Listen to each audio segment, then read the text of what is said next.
শেখ হাসিনা, তারপরে তারেক রহমান, তারেক জিয়া, খালেদা জিয়া যদি ইসলাম বিজয় করে, জামাতের লোকের জীবন শান্তি হবে।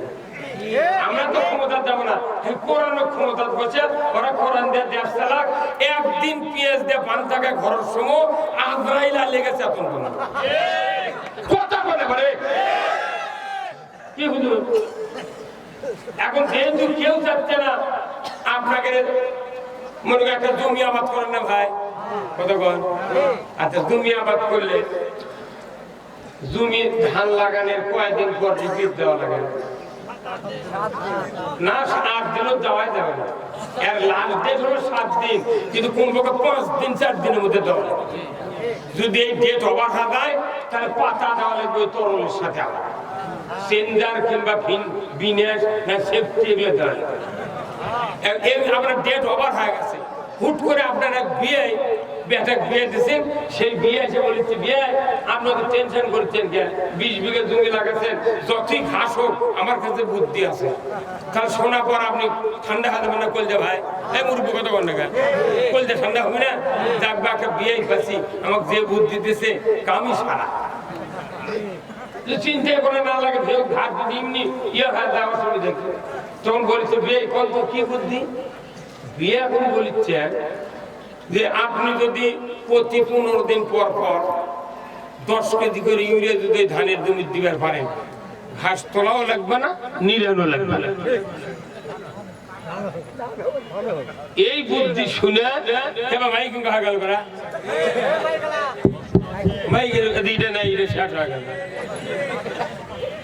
কথা বুঝতে পারছেন? বলেন তো, বলেন যাবে যাচ্ছে মাই।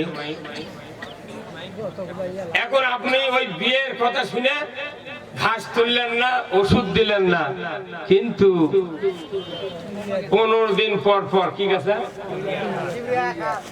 খালি ইউরিয়া দিচ্ছেন 10 কেজি করে 1 বিঘা জমি। আচ্ছা, কোন তো 3 মাস পর ওই ধান যখন কাটতে যাবেন, ধান পাবেন? এই কতক্ষণ ধান পাবেন? কি পাবেন? খালি ঘাস। আর খালি ঘাস কোন খালি ঘাস, ধানই না। কয় বছর ঘাস তোলেননি? এক আবার ইরি তো আছে, খালি আমনত ঘাস তোলেনি, তাতে ধান বাড়ি যাবে না। 1 বছরের আবাদত ঘাস তোলেননি, তাতে ধান নেই। 54 বছর হলে পুরা বাংলাদেশ একটা জমি, পুরা বাংলাদেশ একটা কি জমি। 17টা মালিক হচ্ছে এই জমি, 2 জন হচ্ছে তত্ত্বাবধায়ক সরকার আর 1 জন হচ্ছে অন্তর্বর্তীকালীন সরকার। এই 19 জন মালিক হচ্ছে এই বাংলাদেশে। দেখা গেল ওরা কোনোদিন ঘাস মারার ওষুধ দেয়নি। কেউ মাইকের ঘর তোরে তোর বস করে ডাক দেয়, ভালো মাইক নষ্ট করে ফেলতে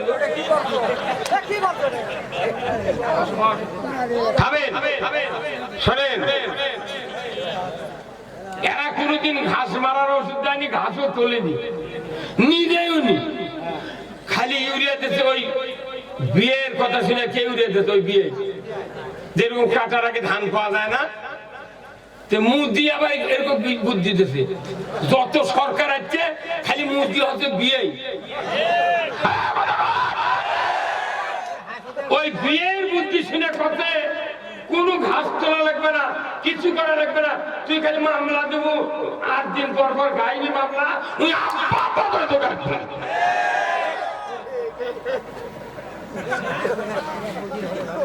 কথা বলে রে। ওটি একবার বিয়ের কথা শুনে জমি ধান পায়নি, আর এই বিয়ের কথা শুনে দেশ ইসলাম পায়নি। তাহলে বলেন তো,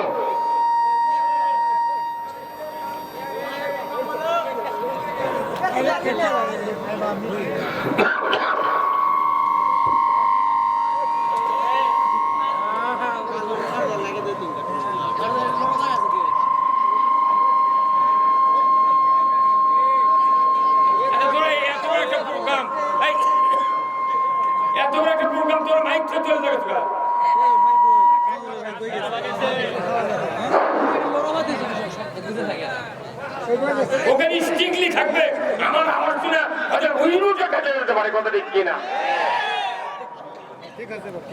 আল্লাহ বদরের যুদ্ধে 5000 ফেরেশতা দিয়া রসুলকে বিজয় করেছিলেন, কথা ঠিক কিনা? আজকেও এই কোরআনের বক্তব্য যখন শক্তিশালী হবে, আল্লাহর কুদরত দিয়া জ্ঞানকে অন্তর থেকে আল্লাহ পৌঁছায় দেবে, তোর কথা ঠিক কিনা? কার কথা হচ্ছে এখানে? এই দেশে একটা জমি এতগুলো সরকার কাছে কেউ নিলেনি, বাংলাদেশ জামাত ইসলাম এবার নিয়ে বেরোচ্ছে। এতদিন আমরা গোটা বাংলাদেশ চুকে নিইনি, হয়তো মাঝে মাঝে 18টা সিট, 10টা সিট, 12টা সিট, 20টা কোন রুম করে খালি নিয়ে জন্য চুকে নিচ্ছে, অল্প করে বা বেশি তো চুকে নিলে তোলা দেবে না। এইবার এসে একবারে গোটা জমি চুকে দিচ্ছে, তোরা নিয়ে এসছি তো আমরা নিরাবো। জমি ঘাস আল দিয়ে মানুষ গেলে কয় এর কোন ডাকাতের ধরে লিনে না, সাথ দিল না, মরিছে নাকি? তার কেউ যদি এই ঘাস আলা জমি নিয়ে দিবার চায়, তাহলে তার কি অপরাধ? অপরাধ মামলা দিলুগা, জেলত করলুগা, হয় না? আল্লাহ কোরআনে বলছেন,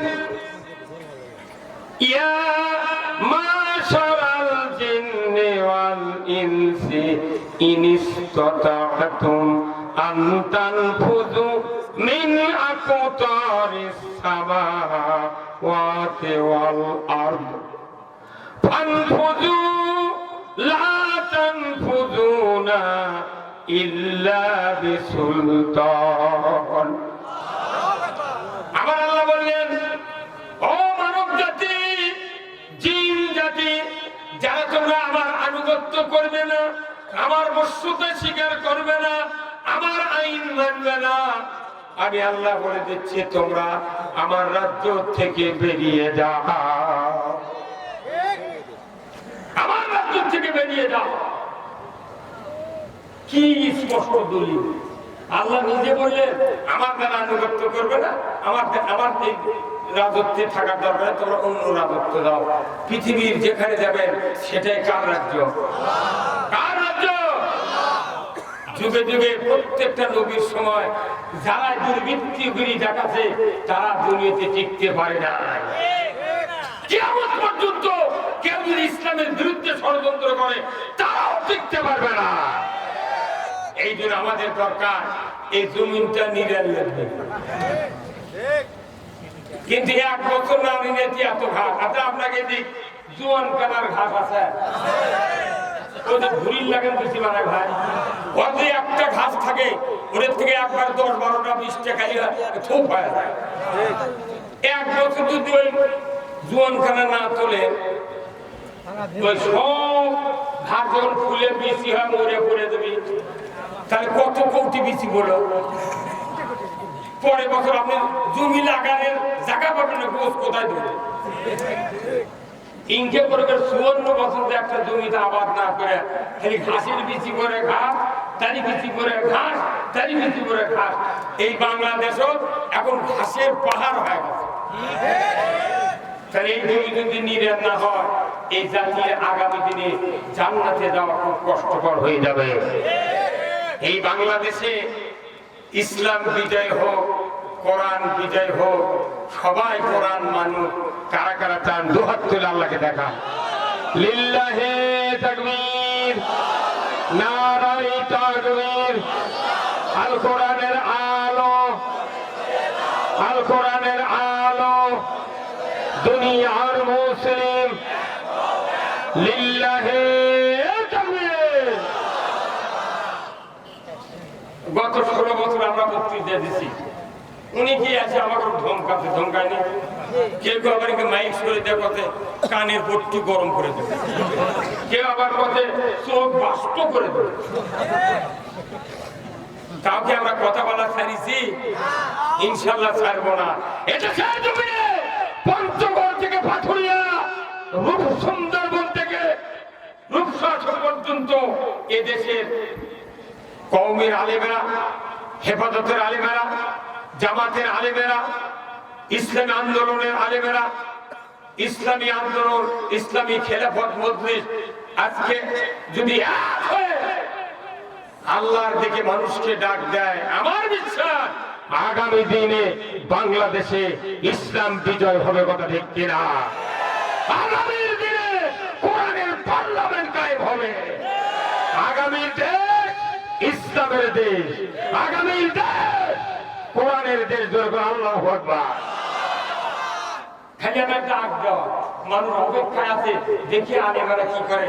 আজকে 8টা ইসলামী দলের বিরাট গতিপথে ঢাকা মহাসমুদ্র।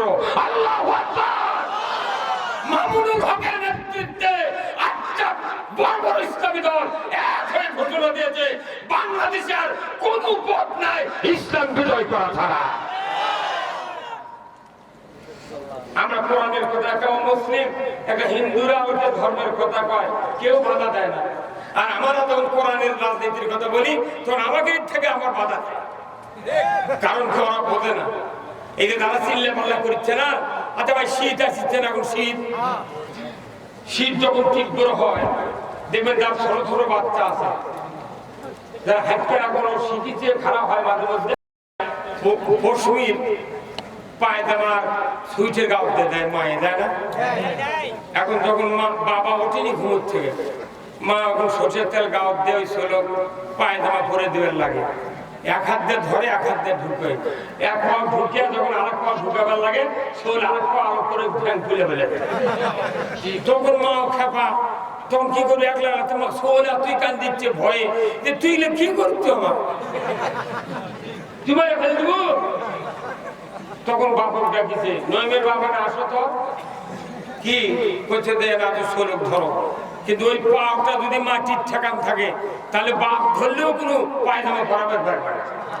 বাপ তখন করছে কি বগলের তলে হাত দেয়া ওকে গাগত করছে, তারপরে বাবা করছে এখন এখন পায়জামা পরে দাও, তাও কান দিচ্ছে, জীবন ছেড়েছে চিংড়ি দিচ্ছে, কিন্তু আমাকে তোমার বগল চাপে ধরল, কে বলতেছে ওই কথা? ওই কালাসু। কিছুক্ষণ পর পায়জামা পরে দেওয়া হলো, আবার ওই সুইটের গাও দিয়ে দিতে 1,500 টাকা দাম ওই সিটের।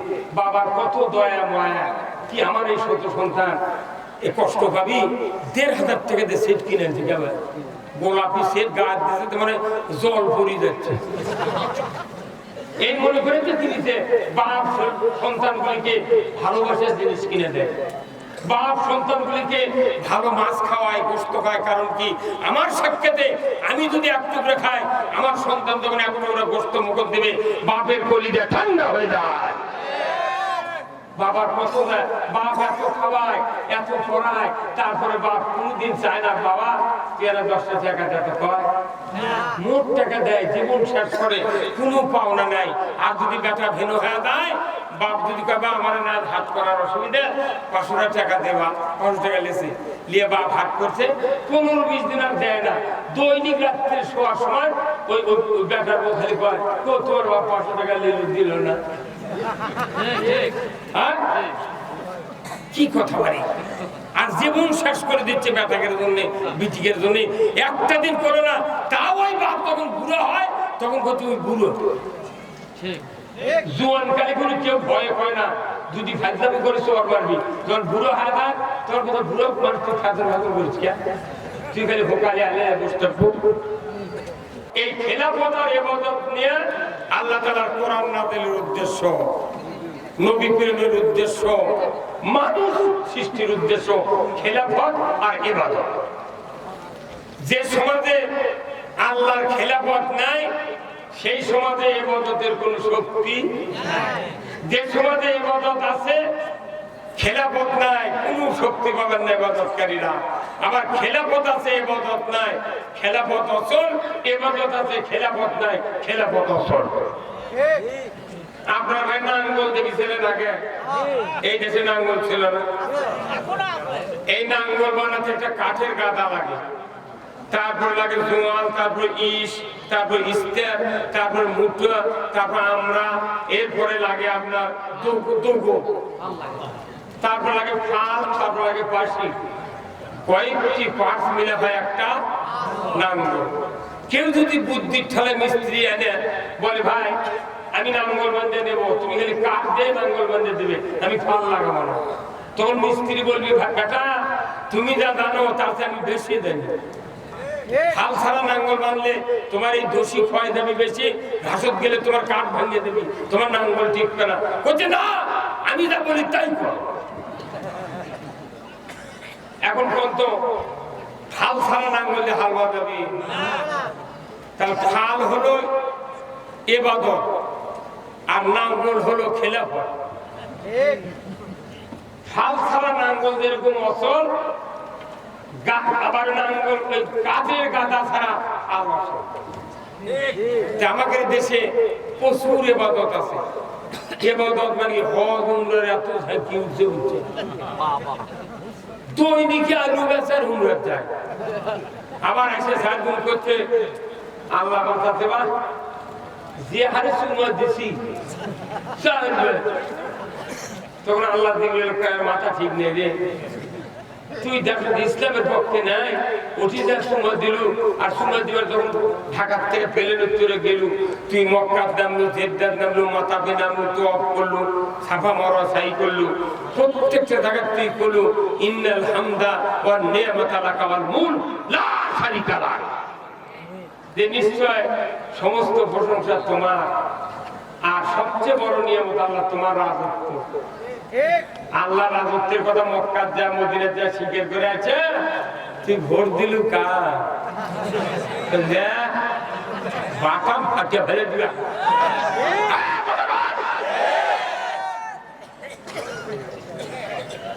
আল্লাহুম্মা লাব্বাইক লাব্বাইক লা শারিকা লাকা লাব্বাইক ইন্নাল হামদা ওয়ান নি'মাতা লাকা ওয়াল মুলক লা শারিকা লাক। আল্লাহর কোনো শরীক নাই, আল্লাহ রাজত্ব হলো সবচেয়ে বড় নিয়ামত।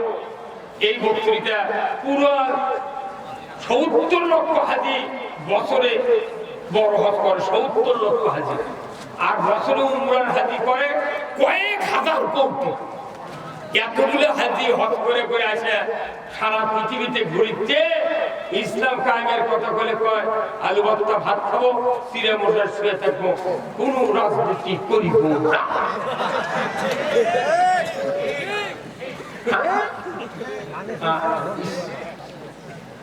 ভাইরা আমার, মসজিদে এত বক্তব্য হয়, আমরা মাহফিলে আল্লাহর আইনের কথা যখন বলি, এক শ্রেণীর লোক বলে হুজুরা রাজনীতি করে, কিন্তু এই রাজনীতির সবচেয়ে বড় রাজনীতি আরবি দিয়ে মসজিদে পাঠ হয়, কিন্তু মুসল্লি হুজুরকে মুত্তাকি বলে, মুসল্লি হুজুরদেরকে পরহেজগার বলে, মুসল্লি হুজুরদেরকে আল্লাহওয়ালা বলে। ধরে বলুন ঠিক কিনা? সানি খুতবাতুল আহকামের ভেতরে রাসূলের একটা হাদিস আছে, এই হাদিসটা যদি 200 বছর আগে থেকে আলিম ওলামারা মসজিদে যদি অর্থ বুঝায় দিত, তেলাওয়াত করত, বুঝায় দিত আল্লাহর ইজ্জতের কসম, বাংলাদেশে 200 বছর আগে ইসলাম বিজয় হয়ে যেত। কিন্তু আরবি দেওয়া পরে মানুষ বোঝে না। আমার আল্লাহ নবী বলেছেন, ওয়াসুলতানু জিল্লুল্লাহি ফিল আরদি মান আহানা সুলতানাল্লাহি ফিল আরদি আহানাহুল্লাহ। আমার নবী বলেছেন, ন্যায়পরায়ণ শাসক আল্লাহর ছায়া সদৃশ্য, যে বা যাহারা ন্যায়পরায়ণ শাসক কায়েম করার বিরোধিতা করবে, সে যেন স্বয়ং আল্লাহর বিরোধিতা করলো। মুখে কয় না, এগুলো চলবে না, চলবে না বলে আরে মারা যাবি, বাটাম ফাটাবি মুলি। খালি ফেরেশতা লোহার হাতুলে সুরা হাতি দিয়ে আছে, লোহার হাতুল দিয়ে খালি কানতি পিটপি। মানুষের গাঁত দিয়েছে, এটা বাড়ি মারলে তো আমরা কম লাগে, কানত যদি বাড়ি মারে গাথা লাগা লাগে না দেখতে, কিন্তু বুঝত নাই। খালি পাতলা একটা হাড্ডি, ওই পাতলা একটা হাড্ডির কভারের উপরে চামড়া লেগেছে, এটি কুচকুচি মানে এমন হাতুর দিয়ে ঘাও দিবি, খালি আউ করবে, আবার যে ফেরেস্তা পিটপি এর চোখও নেই কানও নেই, চিৎকার করলে শুনবেও না, দেখতে পাবে না, সমানে গেলে খাওয়াবো। তাও কি এমন পর্যন্ত তখন ফের মা বান্দা কবি কে ভাই পিট কেন, আমি তো মানুষ রে, তোকে না দেখবে, তুই না দেখে পাচ্ছ না, আমি মানুষ কোথায় না, তোর অত দেখা লাগবে না, তুই কানত কতটা সবার অতিথি হয়েছিল কত করে গেল। যারা সমাজের নেতা এরাই তো সমাজ অতিথি হয়। তাহলে এই লোকগুলো যদি কোরআনের কথা বুঝতো, কোরআন আইন বুঝতো, আমাদেরকে কোরআন মামলা দেবে পারলো নি ভাই। কিন্তু ওরা তো বোঝার চেষ্টা করে না, বরং তারা কয় ওরা তোরা করুক কর, ওরা আমরা অন্য আদর্শ মানব, আল্লাহ নবীর আদর্শ বাদ দিয়ে উনি আর একজনের আদর্শ কায়েম করে, কথা দেখতে না লাভ কি।